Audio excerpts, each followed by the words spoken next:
Yash, who's currently joining us from Purvanchal Silver City Society, where the residents of the nearby buildings, the ones that are close to the Supertech Twin Towers are. Yash, you've been speaking to residents who actually live just about 9 to 10 meters away from the Supertech buildings. They've been telling you about how they've been preparing for this blast. Can you take us through, the days that have led up to these preparations and what preparations they've put in place today? Well, Shilpa, the place where I'm reporting from has been arranged by the Purvanchal Society. This particular society has made arrangement for around 200 residents of the Supertech Emerald. And one of the main things they have said is that preparations are being done by the authorities on their level. But on personal level also, they have made sure that nothing happens to their personal property, because obviously, it's a job of the authorities and the companies who are undertaking this demolition to make sure that no untoward situation happens over there, no damage is done to their property, but they're also very cautious about their own safety, the safety of their own properties. So, after talking to some of the people over here, they said they've said most of their stuff which is hanging on the walls, be it television, be it any other expensive paintings, have been taken down by them. And the most important thing is to protect the glasses in their homes, which could be shattered due to the pressure created by this implosion. The other thing which they are raising is another aftermath of this implosion is the pollution which could be caused by this implosion. The dust cloud, which we are understanding according to experts, could be approximately 300 meters long. And I can show you the people of this particular society, Purvanchal Silver Society, have made arrangements for that also.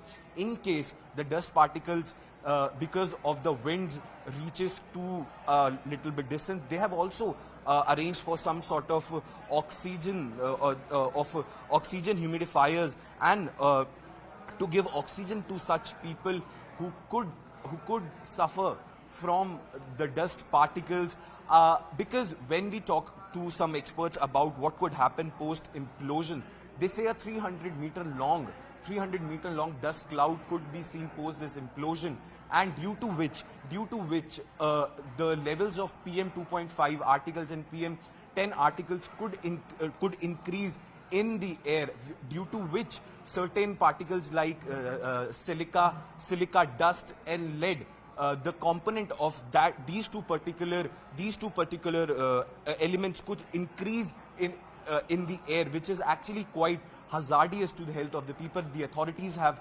given guidelines to that. They have asked the residents or the people who are staying nearby to the vicinity of approximately 1 kilometer to wear N95 masks and to take all the precautionary measures. The authorities have also made sure that post the implosion, they have all the possible equipments to control the dust which will be created post that implosion.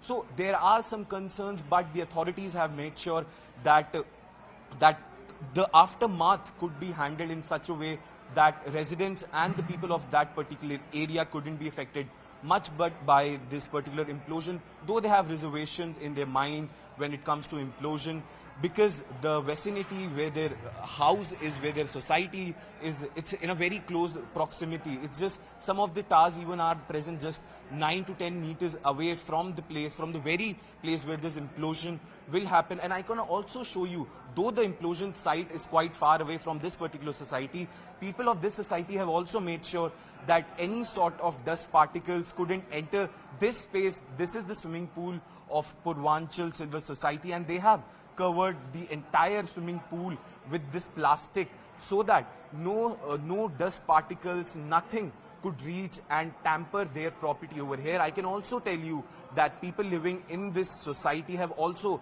covered some part of their balconies with some sort of cloth so that no dust could reach their homes. What we are also given to understand is that as per Met, the winds are blowing towards the north, are blowing northwest, which could also lead post implosion, which could also lead to that the dust particles and silica and lead could actually also reach to some adjoining areas of sector 93 and could also reach to Delhi in some cases if the wind speed increases. But what they are also lamenting on is that precautions should be taken by the people. Authorities have done their part. They have taken ample amount of precautions. But on their part, people should be very cautious when it comes post implosion. They shouldn't rush to the site once the implosion is done. In a very pertinent manner, the entire thing has been planned, and in a very sophisticated manner, this implosion has been planned by the people, by the authorities, and by the two companies which are undertaking this entire process of implosion, which is one of its kind. The clock is ticking, and everyone is on a standby to witness this marvel of engineering, which the people of Noida and entire India is going to witness in next 4 hours. Well, yes, you're rightly pointing out the impact of dust on the already hazardous air quality of the national capital cannot be discounted. And just because of that, we spoke to a doctor to find out the medical implications of the dust that is going to be generated by this implosion. Let's take a look. See, any demolition like this is usually planned and executed by people who are experts in this, and a lot of calculations go into it. So, number one, the usual thing is that it's less of an explosion, more of an implosion. The whole thing is planned, so the whole process of demolition happens in a very short time. Thirdly, they also take into consideration the direction of the wind. A demolition like this, or rather an explosion happening in open air, is much safer than, say, underground mines. We're following this minute by minute. To get a ground report of what's taking place right now, you'll have to join us on the other side of this very short break.